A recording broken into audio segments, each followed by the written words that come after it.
Wir sind hier bei der Loretta-Kapelle in Freiburg und sehen auf die Altstadt runter.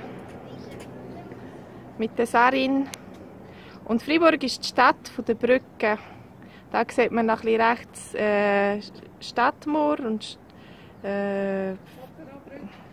Gotteronbrücke, ja, ganz rechts aussen.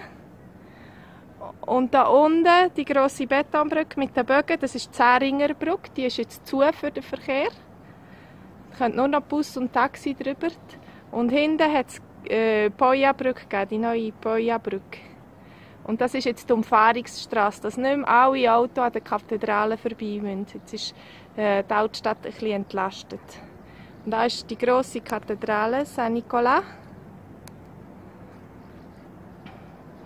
Und vorne die Häuser alle von der Reichengasse. Und hinten da geht es links die Strasse rauf in die Oberstadt. Und dort unten dran ist das Alpenparking. Und wenn wir da hinten